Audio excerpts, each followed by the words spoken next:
ఎంతమందిని తెచ్చుకుంటున్నాము అనా చెప్పు దేవా. హలో గైస్, ఎలా ఉన్నారు? వెల్కమ్ టు నక్షత్ర, everything and anything about Indian cinema. Salaar part 1 cease fire, India's most awaited movie, ముఖ్యంగా ప్రభాస్ ఫ్యాన్స్కి.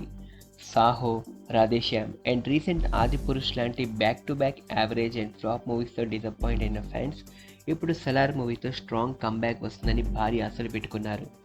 మరి సలార్ మూవీతో ప్రభాస్కు కంబ్యాక్ వచ్చిందా లేదా? కేజీఎఫ్తో ఇండియన్ బాక్స్ ఆఫీస్ని షేక్ చేసిన ప్రశాంత్ నీల్ సలార్ మూవీని ఎలా ప్రజెంట్ చేశారో మనం ఈ నాన్ స్పాయిలర్ రివ్యూలో తెలుసుకుందాం. First of all, the crazy combination. Blockbuster director Prashanth Neel and pan India superstar Prabhas, వీళ్ళతో పాటు పృథ్వీరాజ్ సుకుమారన్, జగపతి బాబు, ఈశ్వరీరావు అండ్ శృతి హాసన్ లాంటి భారీ క్యాస్టింగ్తో హోంబాలే ఫిలిమ్స్ 400 కోట్ల బడ్జెట్తో సలార్ మూవీని తెరకెక్కించింది. అండ్ ఫైనల్గా సలార్ మూవీ డిసెంబర్ 22న థియేటర్స్లో గ్రాండ్గా రిలీజ్ అయింది. రిలీజ్ అవ్వగానే చాలా ఎక్స్పెక్టేషన్స్తో థియేటర్లో కూర్చున్నా. సినిమా అయితే స్టార్ట్ అయింది. సినిమా ఫస్ట్ హాఫ్ మొత్తం ఖాన్ సార్ అండ్ అందులో ఉండే క్యారెక్టర్స్ని ఇంట్రడ్యూస్ చేస్తూ ఆ క్యారెక్టర్స్కి ఎలివేషన్స్ అండ్ బిల్డప్ సీన్స్ ఇస్తూ సాగింది. ముఖ్యంగా ఫస్ట్ హాఫ్లో ప్రభాస్ దేవా క్యారెక్టర్కు ఇచ్చే బిల్డప్ సీన్స్ అయితే వేరే లెవెల్లో ఉన్నాయి. అయితే ఒక పాయింట్లో మరీ ఇన్ని క్యారెక్టర్స్ ఎందుకురా బాబు అనుకుంటాం, కానీ ఆ క్యారెక్టర్స్ ఎందుకు ఉన్నాయో మనకు సెకండ్ హాఫ్ క్లైమాక్స్లో అర్థమవుతుంది. సలార్లో క్యారెక్టర్స్ ఎక్కువ ఉండడం వల్ల కొంచెం జాగ్రత్తగా అబ్జర్వ్ చేయాలి. ఏ మాత్రం స్కిప్ చేసినా స్టోరీ కన్ఫ్యూజింగ్గా ఉంటుంది. ఇక ప్రభాస్ స్క్రీన్ ప్రెజెన్స్ అయితే మైండ్ బ్లోయింగ్. ప్రభాస్ కటౌట్ను రాజమౌళి తర్వాత ప్రశాంత్ నీల్ బాగా వాడుకున్నారు. ఎస్పెషలీ ఇంటర్వెల్ బ్లాక్లో Prabhas action scenes and elevations top of the notch ఉన్నాయి. వరదరాజ్ మన్నార్గా పృథ్వీరాజ్ సుకుమారన్ బెస్ట్ పర్ఫార్మెన్స్ ఇచ్చారు. అండ్ ఈశ్వరీరావు గారు మదర్ రోల్లో లెంతీ డైలాగ్స్తో అదరగొట్టారు. ఇక రాజమన్నార్గా జగపతి బాబు ఆయన రోల్కి న్యాయం చేశారు. స్క్రీన్ స్పేస్ తక్కువ ఉన్న రాజమన్నార్ క్యారెక్టర్ను ఎంతో సాలిడ్గా చూపించారు. ఇక శృతి హాసన్ విషయానికి వస్తే క్యారెక్టర్ పరంగా ఏం అంత ఇంపార్టెన్స్ లేదు. ఏదో జస్ట్ అలా ఒక క్యారెక్టర్ అనిపిస్తుంది, నథింగ్ స్పెషల్.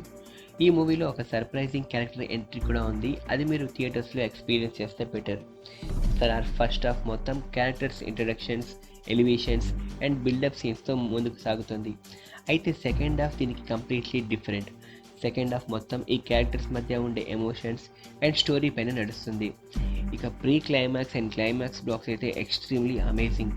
ఈ బ్లాక్స్లో మనం ప్రభాస్ని నెవర్ బిఫోర్ అవతార్లో చూస్తాం. క్లైమాక్స్ చాలా గ్రిప్పింగ్గా అండ్ ఇంట్రెస్టింగ్గా ఎండ్ అవుతుంది. సలార్ మూవీ బీజిఎం కొంచెం డిసప్పాయింటింగ్గా అనిపించింది. ఎలివేషన్ సీన్స్లో తప్ప మిగతా స్టోరీలో కానీ అండ్ క్లైమాక్స్లో కానీ బీజిఎం అంత పెద్దగా వర్కౌట్ అవ్వలేదు. కేజీఎఫ్ సినిమాకు బీజిఎం హార్ట్ అని చెప్పాలి. అలాంటి హై వోల్టేజ్ బీజిఎం ఇచ్చిన రవి బస్రూర్ గారు సలార్లో కాస్త డిసప్పాయింట్ చేశారనే చెప్పాలి. సలార్ టెక్నికాలిటీ విషయానికి వస్తే cinematography, movie sets, costumes top లెవెల్లో ఉన్నాయి. విఎఫ్ఎక్స్ అయితే ఎంతో న్యాచురల్గా ఉంది. ముఖ్యంగా యాక్షన్ సీన్స్లో వచ్చే బ్లడ్ షేడ్స్ను ఎంతో హై క్వాలిటీలో చూడొచ్చు. As usual high production quality from Hombale films. ఫైనల్గా సలార్ పార్ట్ 1 సీజ్ ఫైర్ అయితే ప్రభాస్కు కంబ్యాక్ ఇచ్చిందనే చెప్పాలి. ఓవరాల్గా Salaar part 1 cease fire blockbuster. Prashanth Neel నుండి మరో సర్ప్రైజ్ ఏంటంటే సలార్ పార్ట్ 2 శౌర్యంగ పర్వంను అనౌన్స్ చేశారు. నేనైతే waiting for Salaar part 2. Salaar మూవీపై మీ అభిప్రాయం ఏంటో కామెంట్ బాక్స్లో తెలియజేయండి. ఈ వీడియో మీకు నచ్చినట్లయితే లైక్ చేయండి. మరిన్ని వీడియోస్ అండ్ అప్డేట్స్ కోసం మా ఛానల్ను సబ్స్క్రైబ్ చేసుకోండి. Thanks for watching.